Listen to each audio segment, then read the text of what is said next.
The wonders of the sea world have long been a drawcard for overseas tourists.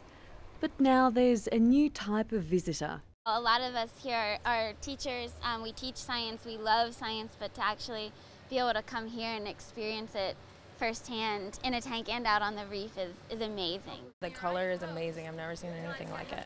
There's nowhere else in the world you could do anything remotely close to this. These Americans are learning just what it takes to educate the public about the Great Barrier Reef and also how to help preserve the marine system.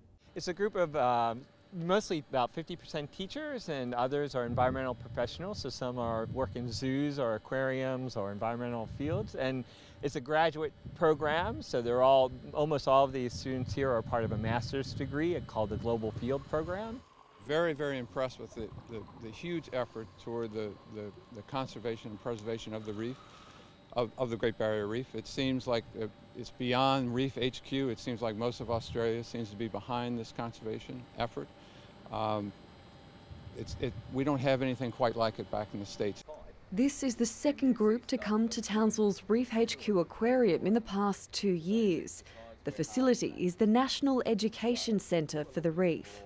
The Great Barrier Reef Marine Park is the most well-managed marine park, or natural resource even, on Earth. And what is testament to what we're doing here today is student groups from across the globe are coming to seek us out to learn how we do it.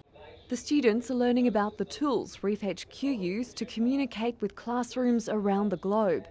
That includes the chance to explore the world's largest living coral reef aquarium. We might go down the little gully to begin with, so I'll lead the way. At the same time that the group is learning about aquatic life for their own studies, they're also being taught how to assess the health of the reef, albeit in the still waters of the tank. Right now the students are getting background and foundation that will allow them, when we go out to the reefs, to be more accomplished at identifying coral and fish. For the Americans, it's an opportunity to bring the classroom activities to life. Oh, diving in an aquarium tank like that is incredible. I don't really know how to explain it. I just feel that all the hard work and the studying finally culminates in an experience here, and then we take that out to the reef, and it's terrific. The hammerheads, the baby hammerheads. I don't think I'll probably ever get a chance again to swim with them. That's really cool. It's that level of excitement and enthusiasm that the program leaders want these students to take back to their workplaces. To give them the confidence and the foundation they need to be comfortable in the classroom setting to talk about these topics. The learning's not just one way. The group will study the exhibits at the aquarium to give an American perspective on environmental education. It's a perfect laboratory for public engagement, because most of the people who go through a zoo and an aquarium, they just sort of look at the animals and then they move by. Some of them might read the signs, but there's so much more that's possible, and so trying to come up with creative ideas for interactives and other ways that they can actually make a difference right there and feel like they're part of the conservation story. But there's also a distinctly Australian experience in this course, gaining an understanding of how traditional owners are playing a role in preserving the Great Barrier Reef.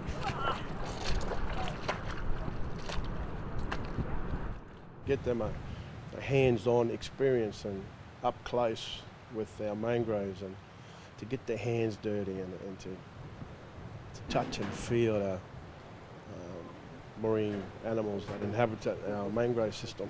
It's also about sharing knowledge which has been passed down from generation to generation. This is also an antidote for a box jellyfish thing. It's funny, you know, I've brought up here. My eldest grandfather would always take me through the mangroves, and I never ever thought one day that I'll be sharing it to a group of marine biologists from Miami Beach and America. It's overwhelming. It's gorgeous, but I'll have to process it when I get home. Like many of the other people in this group, Mary Ellen Dwight will have a ready audience of children to share her experience with. If I can get just a fraction of the pictures that we've all taken to share. It's going to be quite an eye-opener for all of them, as it is for us, but we get to touch it and feel it. And I think that's part of the neat part of this, is creating an alliance of people from very diverse settings and backgrounds, but who all have an interest in environmental stewardship and global understanding, and having them work together.